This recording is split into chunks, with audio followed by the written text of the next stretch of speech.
नमस्कार विद्यार्थी मित्रांनो, मी डॉक्टर सुनील जाधव आपल्या सर्वांचं माझ्या जीनियस थिंकिंग या यूट्यूब चॅनलमध्ये स्वागत करतो. मित्रांनो, येत्या 26 सप्टेंबर 2021ला आपली सेटची परीक्षा ही होणार आहे आणि या सेटच्या परीक्षेच्या अनुषंगाने काय महत्त्वाच्या गोष्टी आहेत हे तुम्हाला माहितीच हवी म्हणून मी मित्रांनो हा व्हिडिओ पाठवत आहे किंवा टाकत आहे. आणि या व्हिडिओमध्ये बघा आपल्याला सेटचं नोटिफिकेशन, महत्त्वाच्या तारखा, eligibility, reservation policy, scheme of examination, result procedure, exam mark, negative marking आणि बुक्स या सर्व गोष्टी मित्रांनो आपल्याला या व्हिडिओच्या माध्यमातून सर्व समजणार आहे. आणि मित्रांनो, तुम्ही जर फॉर्म भरला असेल तरीही तुम्हाला हे नोटिफिकेशन किंवा या सेटची सर्व माहिती असायला हवी म्हणून हा व्हिडिओ बनत आहे. किंवा जर फॉर्म भरला नसेल तर एकदा तुम्ही हे नोटिफिकेशन ऐका, पहा आणि त्यानंतरच मित्रांनो फॉर्म भरा. चला तर आपण व्हिडिओला सुरुवात करूयात. बघा, यामध्ये दिलेलं आहे ॲडव्हर्टाइजमेंट इन मराठी इंग्लिश. आपण मराठीमध्ये पाहूयात. बघा, हे पहा मित्रांनो, येथे दिलेलं आहे सहाय्यक प्राध्यापक पदासाठी राज्यस्तरीय पात्रता परीक्षा म्हणजे सेट, सावित्रीबाई फुले पुणे युनिव्हर्सिटी, पूर्वीचं नाव पुणे युनिव्हर्सिटी, पुणे विद्यापीठ. बघा, यांनी दिलेलं आहे. आता आपण ते थोडक्यात वाचून बघूयात. सेट परीक्षा विभाग सावित्रीबाई फुले पुणे विद्यापीठ आयोजित करीत असलेल्या 37वी सहाय्यक प्राध्यापक पदासाठी राज्यस्तरीय पात्रता परीक्षा म्हणजे सेट रविवार दिनांक 26 सप्टेंबर 2021 रोजी आयोजित करण्यात येत आहे. आता मित्रांनो बघा, ही जी डेट आहे ती कन्फर्म झालेली आहे. बघा, 26 सप्टेंबर 2021ला. आणि सदर परीक्षा मित्रांनो बघा कुठे होणार आहे? मुंबई, पुणे, कोल्हापूर, सोलापूर, अहमदनगर, नाशिक, धुळे, जळगाव, औरंगाबाद, नांदेड, अमरावती, नागपूर, चंद्रपूर, गडचिरोली व पणजी गोव्यामधील याच केंद्रावर घेण्यात येईल. विद्यार्थ्यांनी अर्ज केवळ ऑनलाईन पद्धतीने विद्यापीठाच्या संकेतस्थळ, बघा हे संकेतस्थळ दिलेलं आहे setexam.unipune.ec.in यावर उपलब्ध असलेल्या विहित नमुन्यातच भरावायचा आहे. आता मित्रांनो बघा, हा अर्ज कसा भरायचा आहे, काय भरायचं आहे, तर यावरती मी एक चांगला व्हिडिओ बनवलेला आहे. अगदी पहिल्यापासून तर शेवटपर्यंत म्हणजे रजिस्ट्रेशनपासून तर पेमेंटपर्यंत सर्व माहिती मी त्या व्हिडिओमध्ये दिलेली आहे. तो व्हिडिओ मित्रांनो आपण पाहू शकता आणि त्याप्रमाणे फॉर्म भरू शकता. त्यानंतर बघा, संकेतस्थळावर दिनांक 17 मे 2021 सकाळी 11 वाजल्यापासून तर 10 जून 2021 सायंकाळी 6 वाजेपर्यंत उपलब्ध असेल. त्यानंतर बघा मित्रांनो, महत्त्वाची सूचना, विद्यार्थ्यांनी विहित नमुन्यातील संपूर्ण अर्ज संगणकावर ऑनलाईन पद्धतीने अचूक भरावा. अर्जाची छापील प्रत स्वतःकडे जतन करून ठेवावी. तसेच सदरची प्रत कोणत्याही परीक्षा केंद्रावर अथवा सेट विभाग सावित्रीबाई फुले पुणे विद्यापीठ पुणे यांच्याकडे पाठवू नये. आता मित्रांनो, हा फॉर्म मी भरून दाखवलेला आहे. तुम्ही तो व्यवस्थितरित्या अचूक भरा.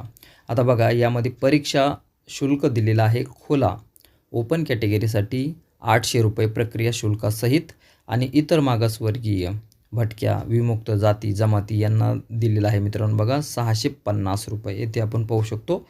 त्यानंतर हे बघा नॉन क्रिमिनल वगैरे दिलेले आहे. त्यानंतर फीज कशी भरायची हे बघा, विद्यार्थ्यांनी सेट परीक्षा फी फक्त क्रेडिट कार्ड, डेबिट कार्ड किंवा इंटरनेट बँकिंगद्वारेच भरावी. विद्यार्थ्यांनी अर्जाची छापील प्रत त्यांच्याकडे ठेवणे आवश्यक आहे. जे विद्यार्थी सेट परीक्षेचे शुल्क credit card, debit card, internet बँकिंगद्वारे अदा करतील त्यांनी याबाबतचा पुरावा जतन करून ठेवा. म्हणजे तुम्ही जे फीज भरणार आहात त्याची रिसिप्ट तुम्हाला जपून ठेवायची आहे मित्रांनो.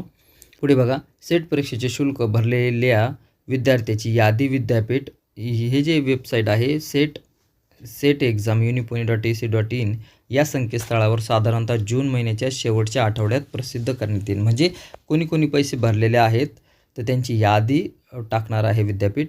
त्यानंतर परीक्षा शुल्क भरून सुद्धा ज्या विद्यार्थ्याचे नाव सदर यादीत समाविष्ट नसेल अशा विद्यार्थ्यांनी शुल्क अदा केल्याचा पुरावा, म्हणजे बघा अगोदरच काय सांगितलं होतं त्यांनी का रिसिप्ट जपून ठेवा. आणि जर इन केस तुमचं नाव आलं नाही त्या यादीमध्ये तर तुम्ही बघा setsupport@pun.unipune.ac.in यावर मेल आय डीवर पाठवायचे तुमची जी रिसिप्ट. जर नाव आले नसेल तर, आणि नाव आलेलं असेल तर पाठवायची गरज नाही.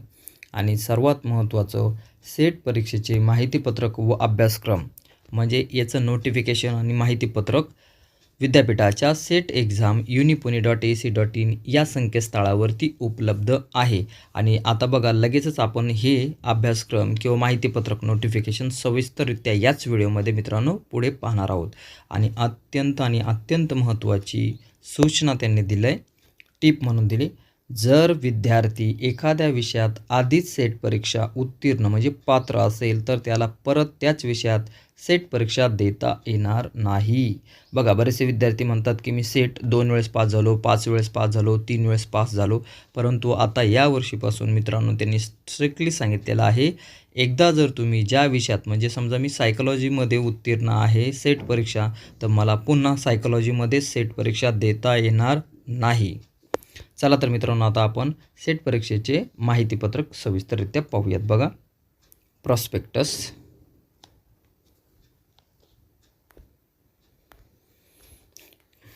हे पहा मित्रांनो इथे नोटिफिकेशन दिलेलं आहे, notification for the 37th MS set for assistant professor. बघा इथं खाली तारीख पण दिलेली आहे 26 सप्टेंबर 2021. ते पुढे पाहूयात. हे पहा इम्पॉर्टंट डेट, महत्त्वाच्या सूचना किंवा महत्त्वाच्या दिनांक तारखा. बघा कमेन्समेंट ऑनलाईन ॲप्लिकेशन. बघा ऑनलाईन ॲप्लिकेशन येणार आहे किंवा आलेलं आहे 17 मे 2021. हे ऐका मित्रांनो तारखा नीट. लास्ट डेट ऑनलाईन ॲप्लिकेशन, याचे लास्ट डेट आहे ऑनलाईन ॲप्लिकेशन करण्याची 10 जून 10th जून. त्यानंतर लास्ट डेट पेमेंट. आता फॉर्म भरणं लास्ट डेट आणि पेमेंट एकच तारीख ठेवली. बघा last date payment of fees by online mode through credit card, debit card, net banking किती 10 जून. त्यानंतर करेक्शन. बघा करेक्शन जर तुम्हाला काही राहून गेलेलं असेल किंवा स्पेलिंग चुकलेलं असेल किंवा काही करेक्शन असेल तर मित्रांनो किंवा एकदा फॉर्म भरल्यानंतर जर करेक्शन तुमच्या लक्षात आलं तर ते करेक्शन तुम्हाला करायचं आहे. बघा correction in the online application form on the website. कधी 11 जूनपासून ते 19 जून. काय करेक्शनची तारीख बघा 11 जूनपासून ते 19 जूनच्या दरम्यान ते ओपन होईल पोर्टल आणि त्या दरम्यानच तुम्हाला करेक्शन नोंदवायचं आहे, करायचं आहे. त्यानंतर बघा तुमचं ॲडमिट कार्ड, हॉल तिकीट आपल्याला मित्रांनो मिळणार आहे वेबसाईटवरती 16 सप्टेंबरला आपल्याला ते मिळणार आहे. 16 सप्टेंबर 2021. आणि last date of examination offline mode. आता ही जी डेट आहे किंवा एक गोष्ट लक्षात घ्या मित्रांनो, ही जी सेट एक्झाम होणार आहे ती यांनी स्ट्रिक्टली लिहिलं आहे ऑनलाईन होणार नाही, ऑफलाईन होणार आहे. आणि ती तारीख दिलेली आहे 26 सप्टेंबर 26/9/2021. आणि सर्वात महत्त्वाचं पुन्हा एकदा खाली इथं दिलं आहे बघा मित्रांनो, नोट दिलेली आहे. Candidates are neither required to send any certificates documents in support of their eligibility nor print out of their application form or confirmation page to the nodal agency or to any coordinating center. आता मित्रांनो video शेवटपर्यंत पाहत राहा, कारण तुम्ही मध्येच video skip करता, सोडून देता, मग प्रश्न विचारता, तर व्हिडिओ शेवटपर्यंत पहा. आता इथे काय दिलेलं आहे, तुम्ही कोणतेही तुमचे प्रमाणपत्र, कागदपत्र किंवा ॲप्लिकेशन फॉर्म, कन्फर्मेशन पेज विद्यापीठाला किंवा कोणत्याही सेट भवनाच्या सेंटरला अजिबात पाठवायचे नाही. होय मित्रांनो, तुम्ही भरलेला फॉर्म किंवा कागदपत्रे कुठेही पाठवायचे नाही असं स्ट्रिक्टली मित्रांनो त्यांनी सांगितलं आहे. चला पुढे बघूयात आपण. हे बघा यांनी कंटेंट दिलं आहे, इंडेक्स दिलेलं आहे, important instruction, eligibility, exempted from set किंवा जे काही डिटेल्स आहेत ते आपण एक एक पाहूयात. बघा आता त्यांनी सांगितलं आहे, इथे पहा मित्रांनो व्यवस्थित पहा, इथे सांगितलं आहे मोस्ट इम्पॉर्टंट, अगदी महत्त्वाच्या सूचना त्यांनी दिल्यात. काय सूचना दिल्यात ते तुम्हाला बघावाच लागणार आहे, ते आपण बघूयात. 1 number, read the notification carefully before filling and online application form. मी तुम्हाला अगोदरही सांगितलं मित्रांनो, तुम्ही फॉर्म भरण्याच्या अगोदर हे नोटिफिकेशन पाहावं, वाचावं केअरफुली आणि नंतरच फॉर्म भरावा असं यांनीसुद्धा सांगितलं, मी सुद्धा तुम्हाला सांगितलेलं आहे. त्यानंतर 2, enter the category and subject correctly. विशेष महत्त्वाचं आहे, तुम्ही तुमची कॅटेगरी आणि सब्जेक्ट व्यवस्थित करेक्टली भरा, एंटर करा. त्यानंतर by mistake if you click set qualified, जर तुमच्याकडून आता पुढं फॉर्ममध्ये एक ऑप्शन आहे मित्रांनो, तुम्ही सेट क्वालिफाईड आहात का, येस ऑर नो. आणि यांनी जर विचारलं आहे, जर तुम्ही बाय चान्स तुम्ही जर सेट क्वालिफाईडवरती जर क्लिक केलं, you will be enable to submit online application form. तर मित्रांनो, तुम्ही जर सेट क्वालिफाईड त्यामध्ये म्हणाल तर तो पुढे फॉर्म तुम्हाला घेऊन जाणार नाही किंवा फॉर्म भरता येणार नाही. त्यामुळं सेट क्वालिफाईड नसेल तर क्वालिफाईड नाही म्हणून नो म्हणायचं आहे आणि पुढं फॉर्म भरायचा आहे. त्यानंतर बघा, during examination make entries in the OMR seat correctly. जेव्हा तुमची पेपर होईल सेटचा त्यावेळेस OMR सीट करेक्ट भरा. 5. Students will be सोलेली responsible for the wrong entries in the online application form as well as the OMR seat. म्हणजे विद्यार्थी पूर्ण जबाबदार राहील इनकरेक्ट त्यांनी जर OMR सीट किंवा ॲप्लिकेशन फॉर्म भरला असेल तर. त्यानंतर the non creamy layer certificate must be valid in the financial year of the advertisement for this set examination. यामध्ये त्यांनी सांगितले नॉन क्रिमिलियर जर असेल तर ते 1 इयर फायनान्शियल इयर हे गृहीत धरण्यात येईल, व्हॅलिड धरण्यात येईल.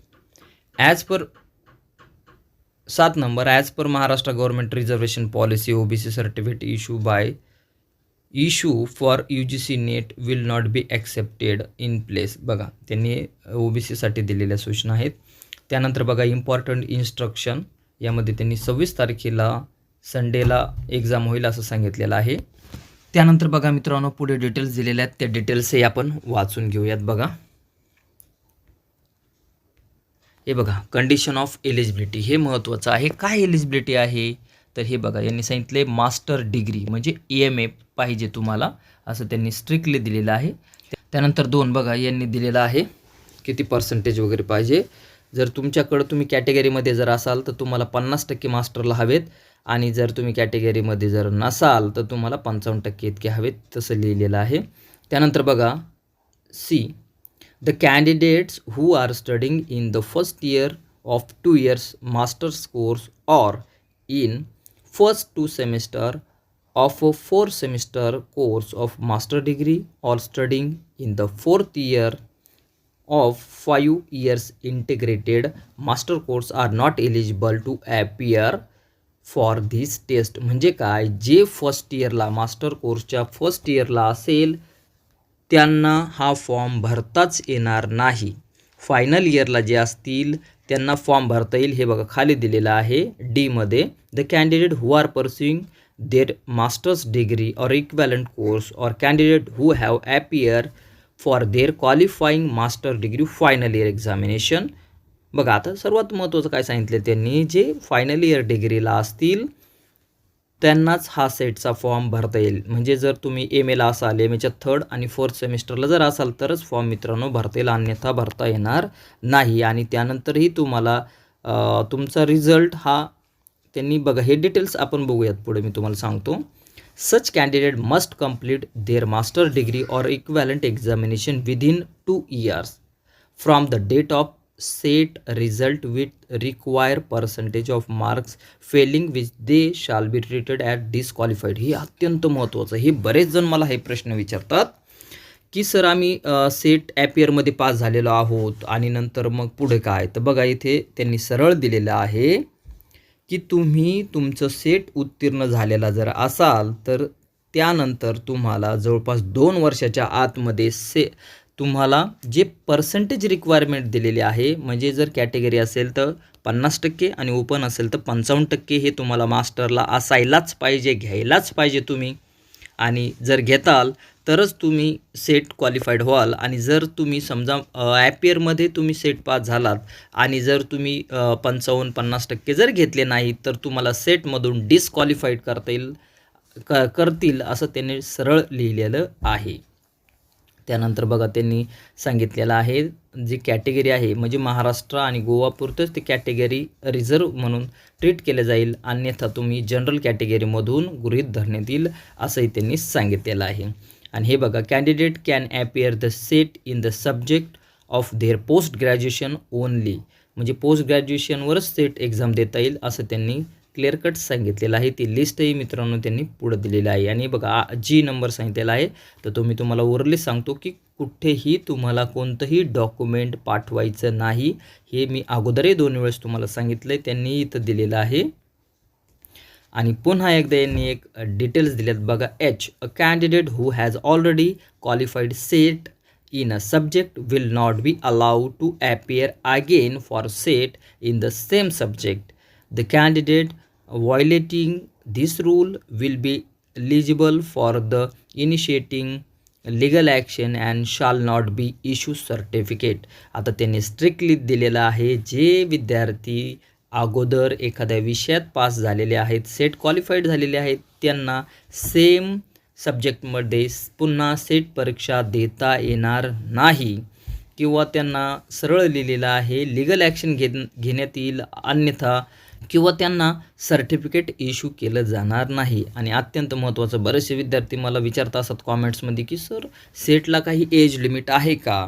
तर मित्रांनो, इथे सरळ लिहिलं आहे, to apply for SET there is no upper limit. तर यामध्ये त्यांनी सांगितलं आहे की सेट परीक्षा देताना कुठलंही वयाची मर्यादा नाही.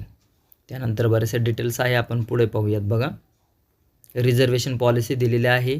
मित्रांनो, याची लिंक, या प्रॉस्पेक्टसची लिंक मी या व्हिडिओच्या डिस्क्रिप्शन बॉक्समध्ये देत आहे. तुम्ही ती व्यवस्थित पहा, हे व्यवस्थित वाचा. आपल्या या व्हिडिओमध्ये एवढं कवर होत नाही, त्यामुळं तुम्ही थोडंसं वाचा. ते एक्झम्प्टेड पण त्यांनी दिलेलं आहे. आणि बघा, हे सब्जेक्ट, आता हे महत्त्वाची गोष्ट आहे. बरेचसे विचारतात सर माझा हा विषय आहे आणि मी कोणत्या विषयात सेट परीक्षेचं ऑप्शन निवडू. तर बघा, इथे त्यांनी डिटेल्स दिलेलं आहे. इकडं दिलेलं आहे तुमचा subject code, set subject, PG course आणि PG सब्जेक्ट. फॉर एक्झाम्पल बघा, आता तुमचा समजा फायनान्शियल इकॉनॉमिक जर असेल तर ते कुठे सेट परीक्षा देता येईल? हे तुम्हाला इकॉनॉमिकमध्ये देता येईल, हा त्याचा अर्थ आहे.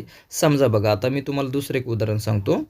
समजा तुम्ही जेनेटिकमध्ये मास्टर झालेला आहात, MSc झालेला आहात किंवा लाईफ सायन्समध्ये झालेला आहात किंवा मायक्रोबायोलॉजीमध्ये झालेला आहात, तर बघा इथे दिलं आहे तुम्हाला लाईफ सायन्समध्येच हे ऑप्शन निवडावं लागेल किंवा सेट द्यावं लागेल असं सांगितलं आहे.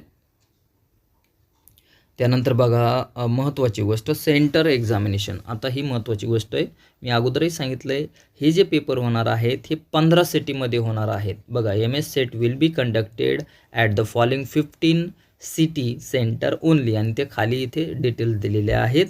आता ॲप्लिकेशन फॉर्म बघा, या वेबसाईटवरती दिलेला आहे असं त्यांनी सांगितलेलं आहे. त्यानंतर जर काही तुमचं चुकलं असेल किंवा काही जर प्रॉब्लेम आला असेल तर त्यांनी हे खाली सपोर्टचंही दिलेलं आहे. त्यानंतर बघा, फी स्ट्रक्चर ओपन कॅटेगरीसाठी 800 रुपये आहे आणि बाकीच्या जे कॅटेगरीज आहेत त्यांनी दिलेल्या 650 रुपये आहे. आणि बघा, pay fees as per notification only, यामध्ये दिले तेवढंच तुमचं फीज तुम्हाला लागणार आहे असं त्यांनी दिलेलं आहे. त्यानंतर 40% ऑर मोर डिसॅबिलिटीबद्दल पण त्यांनी डिटेल्स इथे दिलेले आहे. त्यानंतर अत्यंत महत्त्वाची गोष्ट मित्रांनो, स्कीम ऑफ एक्झामिनेशन. आता बघा, बऱ्याचशा विद्यार्थ्यांना, नवीन विद्यार्थी असतात देणारे, MA किंवा मास्टर पास होणारे, आणि त्यांना ही स्कीम माहीत नसते. तर ही स्कीम तुम्ही माहीत करून घ्या बघा, किंवा जे पहिल्यापासून पेपर देतात त्यांनी एकदा लक्षात घ्या. बघा काय दिलं आहे, the SET will be conducted offline in objective मोड.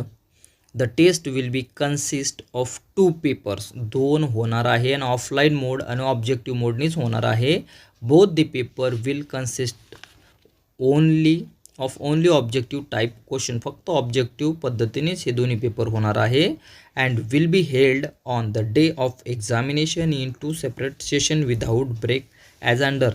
आणि तेही 2 सेपरेट सेशनमध्ये खाली दिल्याप्रमाणे होणार आहे एकाच दिवशी.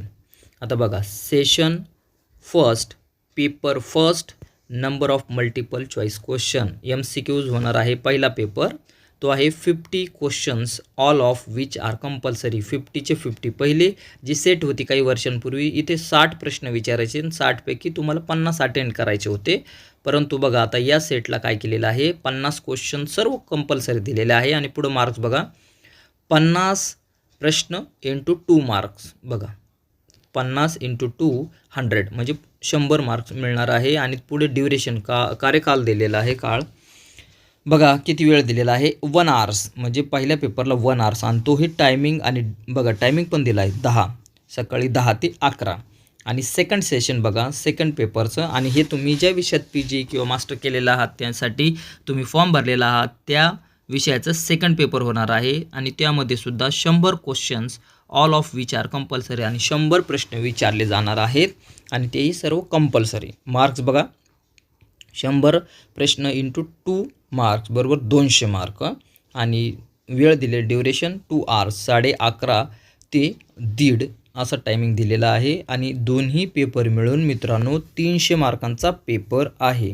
होय 300 मार्क, कारण पहिला 100 आणि दुसरा पेपर 200 याप्रमाणे 300 मार्कांपैकी हे होणार आहे. आणि त्यामध्ये सुद्धा पेपर फर्स्ट पेपर सेकंडमध्ये सुद्धा ABCD त्यांनी असते असं सरळ इथं लिहिलेलं आहे.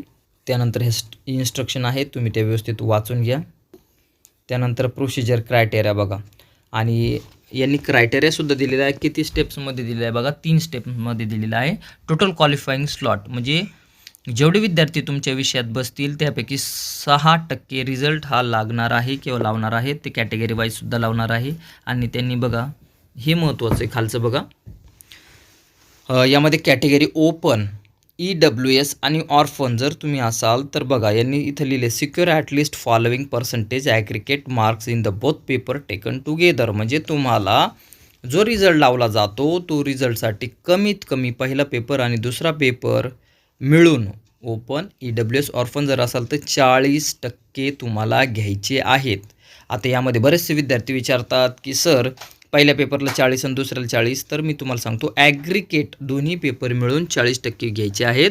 आणि जे बाकीचे कॅटेगरी जिथं दिलेले आहेत त्यांना 35% पाहिजे आहेत. त्याच वेळेस तुमचा तो गृहीत धरला जाईल स्कोर पुढच्या रिझल्टसाठी कमीत कमी. त्यांनी अजूनही डिटेल्स तिथे दिलेले आहेत, तुम्ही हे व्यवस्थितरित्या पाहू शकता. आणि त्यानंतर मित्रांनो पुढे जाऊयात. ही 26 सप्टेंबर 2021ची सेट आपल्याला द्यायची आहे. त्यासाठी कोणते बुक्स पाहिजे, काय बुक्स पाहिजे, तर मित्रांनो यासाठी मी सेपरेट एक व्हिडिओ बनवणार आहे. लवकरच तुम्ही कॉमेंट्स बॉक्समध्ये मला कॉमेंट्स करून सांगा. आणि खरोखर मित्रांनो अत्यंत महत्त्वाचे जे बुक्स आहेत, जे बऱ्याचशा विद्यार्थ्यांना माहीतच नाही, खरोखर माहीतच नाही की त्यामध्ये खरोखर चांगल्या पद्धतीने माहिती किंवा फॉर्म्युला सगळं दिलेलं आहे. ते व्हिडिओमध्ये मी बनवणार आहे. तुम्ही मला कॉमेंट्स करा आणि त्या पद्धतीने या सेटसाठी कोणते अत्यंत महत्त्वाचे पुस्तकं आहेत पहिल्या पेपरसाठी, तर ते मी डेफिनेटली एक्सप्लेन आपण पुढच्या व्हिडिओमध्ये मित्रांनो करूयात. आशा करतो मित्रांनो आपल्याला हा व्हिडिओ आवडला असेल तर लाईक करा, शेअर करा आणि चॅनलवरती नवीन असाल तर मित्रांनो चॅनलला सबस्क्राईब करा.